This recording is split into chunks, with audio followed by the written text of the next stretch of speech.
જનતા પાર્ટીની સરકાર છે, લોકોને ખબર છે ને એટલે તમે તમારા કામમાં ટાઈમે નથી ઉભા રહેતા, પ્રજાના કામમાં હું ટાઈમે ઉભા રહ્યો. એટલે ટાઈમનું સિસ્ટમ નથી. બરાબર છે. જૂનાગઢ તાલુકા પંચાયતના પ્રમુખ ઉપપ્રમુખ નક્કી કરવાની પ્રક્રિયા દરમિયાન કંઈક આવી જ શાબ્દિક ચકમક થઈ. ભાજપ અને આમ આદમી પાર્ટીના કાર્યકરો વચ્ચે શાબ્દિક યુદ્ધ છેડાયું. તાલુકા પંચાયતની 18માંથી ભાજપ અને આપ બંનેને 9 બેઠક મળી હતી. આથી પ્રમુખ ઉપપ્રમુખ પદ માટે ખેંચતાણ થવાનું નક્કી હતું. જોકે જ્યારે પ્રમુખ ઉપપ્રમુખ પદ માટે મતદાન કરવાનો વારો આવ્યો ત્યારે ભાજપ ફાવી ગયું, કારણ કે મતદાન સમયે આપના 4 સભ્યો ગેરહાજર રહ્યા, જેમાંથી એક સભ્ય સંજય પાગડારની એક જૂના કેસમાં રવિવારે જ ધરપકડ કરાઈ હતી. આ સ્થિતિમાં ભાજપના ઇન્દુબેન ભોજક પ્રમુખ બની ગયા. એટલું જ નહીં, ઉપપ્રમુખ અંજનાબેન મારુને તો આપના હાજર રહેલા 5 સભ્યોના મત પણ મળ્યા. આમ આદમી પાર્ટીએ આરોપ લગાવ્યો કે અમારા સભ્ય ટ્રાફિકમાં ફસાયા હોવાથી મોડા પડ્યા. આ દરમિયાન અધિકારીઓએ રાહ જોયા વિના પ્રક્રિયા પૂર્ણ કરી. બીજી તરફ ભાજપ અને અધિકારીઓનું કહેવું છે કે બધું જ નિયમો પ્રમાણે જ થયું છે.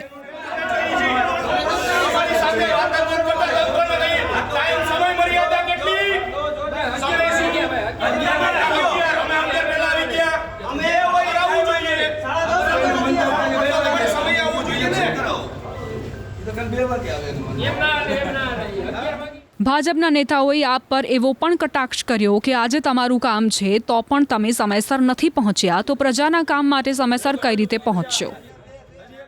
મત આપવા માટે હું ગયો, પણ મને મત આપવા માટે અંદર જવા દીધેલ નથી. ભાજપ અને તંત્રની મિલીભગતના કારણે અને આ વાતને હું સખત શબ્દોમાં વખોડી કાઢું છું. હું ગેટની અંદર પહોંચી ત્યારે 11:01 થઈ હતી માતે, તો 1 મિનિટ હું લેટ પડતા મને મતદાન કરવા આપ્યું નથી અને મને ગેટની અંદર એન્ટ્રી આપી નથી. ટ્રાફિકને કારણે હું લેટ થઈ હતી. એમના કારણો જે પણ હોઈ શકે, પરંતુ ચૂંટણી અધિકારી તરીકે માત્ર એ જ જોવાનું છે કે સમયસર તમામ સભ્યો હાજર થાય. તાલુકા પંચાયતમાં ભાજપના પ્રમુખ ઉપપ્રમુખ બનતા પરિસર બહાર કિરીટ પટેલ જિંદાબાદના નારા પણ લાગ્યા.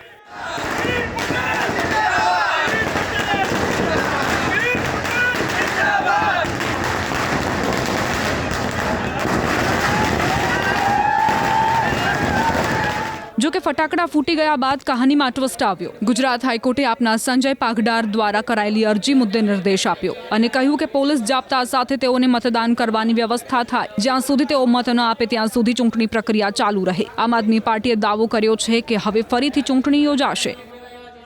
કોર્ટે ખૂબ સારો એવો નિર્ણય લીધો છે. હું કોર્ટના આ નિર્ણયથી ખૂબ ખુશ છું.